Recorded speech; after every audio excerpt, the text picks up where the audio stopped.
At a birthday party, my billionaire daughter hugged me and said, "Mom, I hope you're enjoying your $80,000 a month allowance." I was shocked and replied, "I'm working 65 hours a week at 3 minimum wage jobs." When I revealed this, her husband froze. Thump thump. Thump thump. My heart hammered against my ribs as I stared at my daughter Madison's beaming face, her diamond earrings catching the light from the crystal chandelier above us. The sound of champagne glasses clinking and polite laughter filled the opulent ballroom of the Meridian Hotel, where Madison was celebrating her 28th birthday in typical extravagant fashion. "What did you just say?" I whispered, my voice barely audible over the jazz quartet playing in the corner.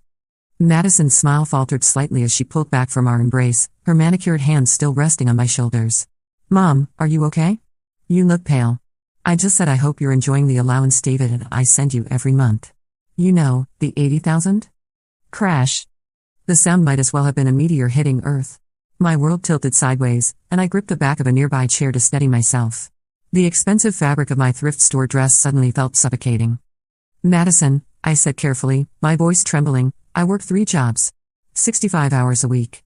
I clean offices from 5 in the morning until noon, I stock shelves at Save Mart from 2 until 8 in the evening, and I deliver food on weekends. I haven't received a single penny from you or David in over 2 years." The color drained from Madison's face like water down a sink. Behind her, I watched her husband David's champagne flute slip from his fingers in slow motion. Shatter. Crystal exploded across the marble floor, and suddenly the entire party seemed to pause. Conversations died mid-sentence. The jazz quartet saxophone trailed off into an awkward silence. That's impossible," Madison stammered, her voice rising an octave. "David handles our finances. He showed me the bank statements. Every month, $80,000 goes to your account. I've seen the transfers, Mom." David's face had gone from its usual confident tan to an ashen gray. His mouth opened and closed like a fish gasping for air, but no sound came out. Tick, tick, tick. The grandfather clock in the corner seemed to grow louder with each passing second as 3 generations of Madison's friends and David's business associates stared at our little family drama unfolding before their eyes. "David?" Madison's voice cut through the silence like a blade. "David, tell Mom about the money. Tell her about the transfers." Gulp. I could actually hear David swallow. His Adam's apple bobbed as he loosened his tie with shaking fingers. Madison, sweetheart, maybe we should discuss this privately." "No." Madison's voice cracked like a whip, causing several elderly guests to jump. "Tell her now, David. Tell my mother about the $80,000 we send her every single month." The silence stretched on, heavy and suffocating. I watched as realization slowly dawned on my daughter's face, her features shifting from confusion to horror to something much darker. "You've been lying to me," she whispered, and it wasn't a question. Thud. David's knees actually buckled, and he caught himself against the dessert table, sending a 3-tiered birthday cake swaying dangerously. "Madison, I can explain." "Explain what exactly?" My daughter's voice had dropped to a deadly quiet tone that I'd never heard before. "Explain how you've been stealing from my mother for 2 years? Explain how you let me believe she was living comfortably while she was working herself to death." The guests were no longer pretending to have their own conversations. Every person in that ballroom was staring at us, some with their phones already out, no doubt recording what was quickly becoming the scandal of the century in our social circle. Beep. Beep. Beep. Madison pulled out her phone with trembling fingers, her perfectly manicured nails clicking against the screen as she pulled up her banking app. "Show me," she demanded, thrusting the phone toward David. "Show me Mom's account number. Show me where this money has been going." David's face crumpled like a used tissue. "Madison, please, not here. Not in front of everyone. Show me. Now." The authority in my daughter's voice reminded me of her father, my late husband Robert, when he was closing a business deal. Madison had inherited more than just his eyes and stubborn chin, she'd inherited his steel backbone too. Whoosh. The sound of whispers swept through the crowd like wind through wheat as David reluctantly took the phone. His hands shook so violently I thought he might drop it. I don't remember the account number," he mumbled. "That's convenient," Madison said, her voice dripping with ice. "Because I do." Click. Click. Click. She snatched the phone back and began typing furiously. The only sounds in the ballroom were her fingernails on the screen and the distant rumble of traffic 20 floors below us. "Here," she said, turning the screen toward both David and me. "Account ending in 7824. That's your checking account, right, Mom?" I nodded, my throat too dry to speak. Tap. Tap. Tap. Madison's finger moved across the screen, pulling up transaction histories, bank statements, transfer records. Her face grew paler with each swipe. The last transfer to this account was. She paused, her voice catching. March 15th, 2022. 24 months ago. For $3,000. The math hit me like a physical blow. 24 months times $80,000. Nearly $2 million. Where is it, David? Madison's voice was barely above a whisper now, but somehow more terrifying than her earlier shouting. Where is my mother's money? Crash. This time it was David who knocked something over, a champagne bucket that sent ice cubes skittering across the floor. He looked like a cornered animal, his eyes darting between Madison, me, and the 100 pairs of eyes watching his downfall. I invested it, he blurted out. I thought I could make it grow, make more money for her. You invested my mother's money without her knowledge? Madison's voice rose again. Without my knowledge? Some of the investments went bad, David continued, desperation creeping into his voice. But I was going to pay it back, I swear. The new development project, the one in Miami, it's going to be huge. Slam. Madison's hand hit the table so hard that several wine glasses jumped. How much, David? How much of my mother's money is gone? The silence stretched on for what felt like an eternity. In the distance, I could hear the city humming below us, completely unaware that my world was imploding in this fancy ballroom. Most of it, David finally whispered. Gasp. The sound came from somewhere in the crowd, but it might as well have been from me. My legs gave out, and I sank into the chair I'd been gripping, the weight of 2 years of exhaustion suddenly crashing down on me. I thought about the mornings when my alarm went off at 4:30, how I dragged myself out of bed to clean office buildings before most people had their first cup of coffee. I thought about the nights I'd fallen asleep standing up while stocking shelves, my feet screaming in pain from standing on concrete for hours. I thought about the weekends spent driving around town delivering food, my 20-year-old Honda burning through gas I could barely afford, just to make ends meet. All while my daughter's husband was stealing millions of dollars meant for me. Whoosh. Madison spun around to face the crowd, her designer dress flaring out around her. When she spoke, her voice carried across the entire ballroom. Ladies and gentlemen, I apologize, but I need to ask you all to leave. Immediately. Murmur. Murmur.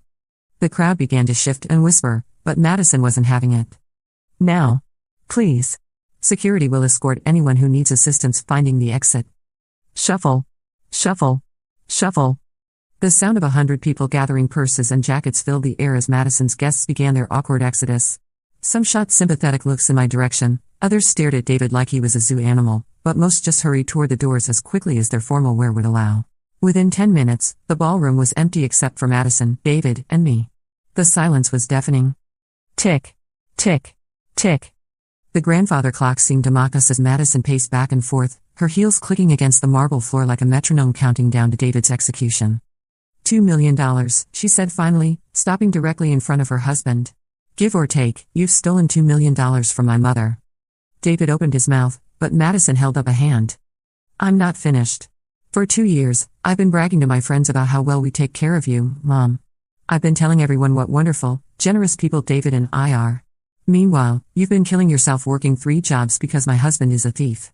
Crack. I looked up to see Madison's phone screen had spiderwebbed in her grip. She was squeezing it so hard her knuckles had gone white. Madison, honey, I started, but she shook her head. No, Mom. Don't you dare make excuses for him. Don't you dare try to smooth this over like you always do. She turned back to David. I want to know everything. Every investment. Every loss. Every lie you've told me for the past 2 years. And I want to know right now. Gulp. David swallowed again, his face now a sickly green color that clashed horribly with his expensive suit. The first few months, I really was sending the money, he began, his voice barely audible. But then the Thompson deal fell through and I was short on capital for the Portland project. I thought if I just borrowed against it for a few weeks, borrowed? Madison's laugh was sharp and bitter. You can't borrow money from someone without telling them, David. That's called stealing. I was going to pay it back, with what money? Madison demanded. Our accounts are joint, David. I can see everything. We don't have $2 million just sitting around. Thud. David slumped into a chair, his head in his hands. The Miami project, he mumbled. When it goes through, we'll make $20 million easy. I was going to pay back everything with interest. If it goes through, Madison corrected. If. And what if it doesn't? What if it falls through like Thompson did? What if we lose everything? Silence. David had no answer, and we all knew it. I sat there, watching my daughter pace back and forth, and felt something I hadn't felt in years, pride. Not in the situation, certainly, but in Madison herself. The spoiled little girl who used to throw tantrums when she couldn't have a pony was gone, replaced by a woman with steel in her spine and fire in her eyes. Beep. Madison's phone buzzed with a notification, and she glanced at it with a frown. "It's my lawyer," she said. "I texted him during the party. He's already looking into our options." She looked up at David with cold eyes. Criminal and civil. Crash. This time it was metaphorical. I could practically see David's world collapsing around him as the implications hit. "Madison, you can't be serious. I'm your husband, you're a thief," she said simply. "And thieves go to jail." Ring. Ring. Madison's phone started ringing, and she answered it immediately. "Marcus?" "Yes, I have the bank records right here." She walked a few steps away, but her voice carried in the empty ballroom. 2 years. Nearly 2 million? "Yes, I'm sure." Murmur. Murmur. I couldn't make out the lawyer's words, but I could hear the serious tone of his voice through the phone. "File everything," Madison said. "Civil suit for the full amount plus damages. And yes, I want you to contact the district attorney's office. This is embezzlement, plain and simple." Click. She hung up and turned back to us, her face set in stone. "David, you have exactly 1 hour to pack whatever you can fit in a suitcase and get out of our house. Marcus is filing for divorce first thing Monday morning, and he's already contacted the DA about pressing criminal charges." Thump. David's head hit the table as he finally broke down completely. "Madison, please. I love you. We can work through this." "Work through what?" Madison's voice was deadly quiet. "Work through the fact that you've been lying to my face every single day for 2 years? Work through the fact that my mother has been living in poverty while you've been gambling with her money? Work through the fact that you're a criminal?" Sob. Actual tears were streaming down David's face now, and part of me almost felt sorry for him. Almost. "I never meant for it to go this far," he whispered. "It was supposed to be temporary." 2 years, David. 2 years is not temporary. Ding. The elevator chimed, and Madison's security team entered the ballroom. She must have texted them too. "Gentlemen, please escort Mr. Peterson to his car. He won't be returning to the building." Shuffle. Shuffle. 2 men in suits flanked David, who looked up at Madison with desperate eyes. "Madison, please, goodbye, David." Click. Click. Click. Madison's heels echoed as she walked away from her husband of 3 years, not looking back once as security escorted him out. Ding. The elevator doors closed, and suddenly we were alone. The silence stretched between us for a long moment before Madison finally spoke. "Mom, I'm so sorry." I looked up at my daughter, this fierce woman who had just dismantled her entire life to protect me, and felt my eyes fill with tears. "Madison, honey, you didn't know. I should have known," she said fiercely. "I should have checked. I should have called you. I should have visited more." She sank into the chair across from me. "I've been a terrible daughter." Sniffle. Now it was my turn to cry. "You are not a terrible daughter. You're the strongest person I know. I let this happen, Mom. I trusted him with your welfare, and I should have been handling it myself." Ring. Her phone rang again, and she glanced at the screen. "It's Marcus again." She answered quickly. "What did you find out?" Murmur. Murmur. Again, I couldn't hear the lawyer's words, but I watched Madison's face grow darker with each passing second. "How much?" she asked. "Total?" Pause. 2.3 million. Her voice was hollow. "Plus interest, we're looking at nearly $3 million. Silence. The number hung in the air between us like a toxic cloud. "What's the likelihood we can recover any of it?" Madison asked into the phone. Murmur. "I see. And criminally?" Pause. 5 to 7 years. "Okay. Do it. File everything." Click. She hung up and looked at me with eyes that seemed to have aged a decade in the past hour. "Most of the money is gone, Mom. David's investments were basically gambling, and he lost almost everything. There might be some assets we can seize, but Marcus thinks we'll be lucky to recover 10%. Thud. The sound of my own heart sinking. $3 million gone. But as I sat there looking at my daughter, I realized something. I didn't care about the money. Not really. What mattered was that Madison knew the truth now. What mattered was that she had chosen me over the man she'd married. "Madison," I said softly, "the money doesn't matter." Gasp. She stared at me like I'd lost my mind. "Mom, it's $3 million. It's your retirement. It's your security. It's gone," I finished. "And that's okay." Silence. Madison blinked at me, clearly struggling to understand how I could be so calm about losing a fortune. "What matters," I continued, "is that my daughter just chose to blow up her entire life to protect me. What matters is that you saw something wrong and you fixed it, even though it cost you everything. Sniffle. Fresh tears streamed down Madison's face, smearing her expensive makeup. I should have done it sooner, she whispered. You did it when it mattered, I replied, reaching across the table to take her hand. That's what counts. Beep. Madison's phone buzzed with a text message, and she glanced at it with red, puppy eyes. David's at the house, she said. Security says he's packing. Ring. The phone rang again, and this time Madison let it go to voicemail. Then it rang again. And again. He's calling me, she said, staring at the screen. 15 missed calls. Buzz. A text message popped up. Madison, please call me back. I can fix this. I love you. Buzz. Another text, the Miami deal is solid. I can pay everything back by Christmas. Buzz. Please don't do this. We can work it out. Madison stared at her phone for a long moment, then did something that made me prouder than I'd ever been. She turned it off and dropped it in her purse. He doesn't get to manipulate me anymore, she said firmly. Not after what he did to you. Silence. We sat there in the empty ballroom, surrounded by the remnants of what was supposed to be a celebration. Broken glass, overturned chairs, abandoned champagne flutes. It looked like a tornado had blown through. So what happens now? I asked.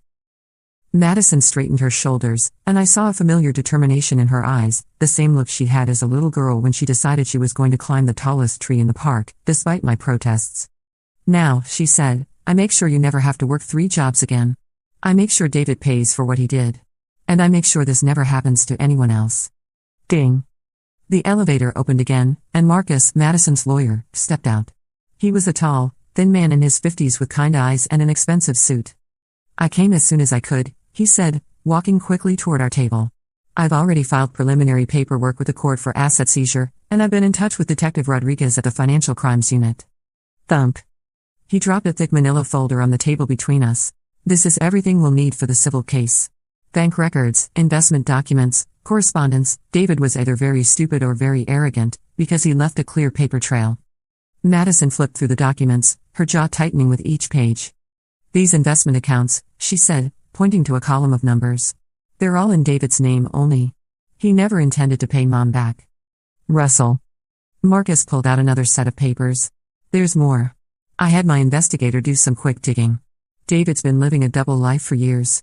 Expensive suits, a lease on a sports car, membership to 3 different country clubs, all paid for with money he was supposed to be sending to your mother. Gasp. I felt the air leave my lungs. While I'd been eating ramen noodles and shopping at thrift stores, David had been living like a king on money meant for me. How much? Madison asked, her voice deadly quiet. Beyond the missing allowance? Probably another $500,000 in lifestyle expenses. Dinners, vacations, gambling, all of it funded by money he stole from Mrs. Patterson. Crack. Madison's knuckles popped as she clenched her fists. I want him to pay for every penny. Every single penny. Oh, he will, Marcus said with grim satisfaction. Between the civil case and the criminal charges, David Peterson is going to prison, and he's going to be financially ruined for the rest of his life. Ding.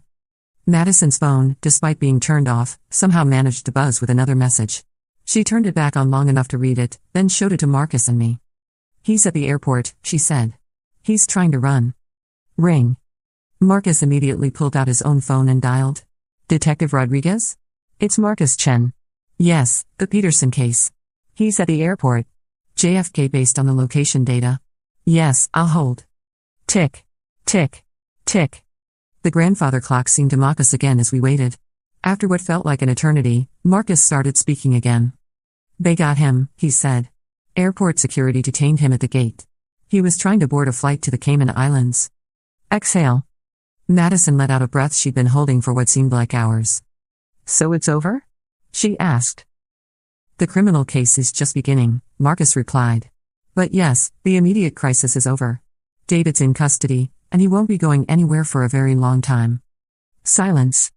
We sat there in the wreckage of the birthday party, 3 people who had just watched a man's entire life implode in real time. What about Mom? Madison asked finally. What can we do to help her now? Marcus pulled out another folder. I took the liberty of preparing some options. Madison, you have significant assets of your own, assets that David never had access to. You could provide for your mother immediately while we work to recover what was stolen. Russell. He spread several documents across the table. Option 1, a direct monthly allowance from your personal accounts. Option 2, a lump sum payment to cover lost income and damages. Option 3, setting up a trust fund that would provide security regardless of market fluctuations. Madison studied the papers for a moment, then looked up at me. What do you want, Mom? It's your choice. Pause. I thought about it for a moment, considering all the options. The money would be life-changing, certainly. I could quit those awful jobs, maybe even retire completely.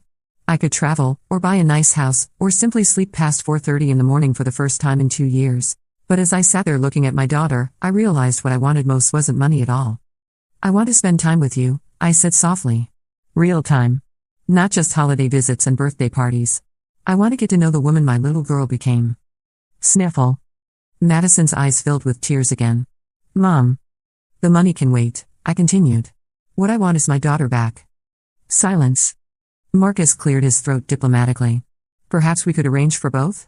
Mrs. Patterson, you shouldn't have to work 3 jobs regardless of how much time you spend with Madison. What if we set up a trust fund for your basic needs and Madison can provide the time and attention you deserve? Madison nodded eagerly. That's perfect. Mom, you're never working those jobs again. Never. And I'm going to make sure we have dinner together at least twice a week. Every week. Ding. The elevator opened once more and a woman in a police uniform stepped out. Detective Rodriguez, Marcus said, standing to greet her. Thank you for coming. Click. Click. The detective's shoes echoed as she walked toward our table, a recording device in her hand. Mrs. Patterson? I'm Detective Rodriguez. I understand you've been the victim of a significant financial crime. I'd like to get your statement, if you're up for it. Nod. I nodded, suddenly feeling very tired. Of course. Click. The detective turned on her recorder and set it on the table between us. In your own words, Mrs. Patterson, can you tell me what happened here tonight? Deep breath. I took a deep breath and began to tell the story, how I'd been working 3 jobs for 2 years, how I trusted that my daughter and son-in-law were taking care of me, how the truth had finally come out in the most dramatic way possible. As I spoke, I watched Madison's face, saw the pain and guilt and determination written there. My daughter had lost her husband, her marriage and probably a significant portion of her fortune tonight.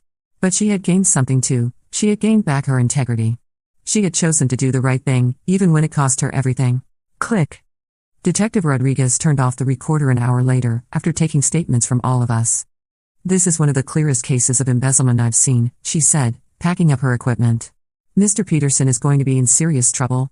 Mrs. Patterson, I'm sorry this happened to you, but I want you to know that justice will be served. Ding. The elevator doors closed behind the detective, leaving Madison, Marcus, and me alone once more. It's late, Marcus said, gathering up his papers. Mrs. Patterson, would you like me to arrange a car service for you? Or perhaps. He looked meaningfully at Madison. Mom's staying with me tonight, Madison said firmly. And tomorrow we're going apartment hunting. You're moving closer, Mom. Close enough that I can see you whenever I want. Smile. For the first time all evening, I smiled. A real, genuine smile. I'd like that, I said. I'd like that very much. Tick. Tick. Tick. As we finally left the ballroom, the grandfather clock chimed midnight. Madison's birthday was officially over, but in a strange way, it felt like something new was just beginning. 6 months later, I was sitting in my new apartment, a beautiful 2-bedroom place just 10 minutes from Madison's house, reading the newspaper when I saw the headline. Local businessman sentenced to 7 years for embezzling nearly $4 million from mother-in-law, Russell. I set down the paper and looked out the window at the garden Madison had helped me plant. We had dinner together 4 times a week now, sometimes 5. She had hired a private investigator who managed to recover about 30% of the stolen money, and she had set up a trust fund that would keep me comfortable for the rest of my life. But more importantly, I had my daughter back. The real Madison, not the superficial party thrower who had been so focused on appearances that she'd forgotten to check on her own mother. Ring. The phone rang, and I answered it with a smile. Hi, honey. Hi, Mom. Are you ready for lunch? I found this amazing little cafe that I think you'll love. I'm ready, I said, grabbing my purse. I'm always ready. Click. As I hung up the phone, I thought about that night 6 months ago. The night my world fell apart and came back together in the span of a few hours. The night my daughter chose love over lies, integrity over image, family over fortune. Knock. Knock. Madison's knock was soft but insistent, just like she'd been as a little girl. I opened the door to find her standing there with a huge bouquet of flowers and an even bigger smile. These are just because, she said, handing me the flowers. Just because I love you, and I'm sorry it took me so long to show it properly. Hug. I pulled my daughter into my arms, and for the first time in years, everything felt exactly as it should be. Sometimes the worst thing that can happen to you turns out to be the best thing that could have happened. Sometimes losing everything is the only way to find what really matters. And sometimes, when you think your story is ending, you discover it's really just beginning.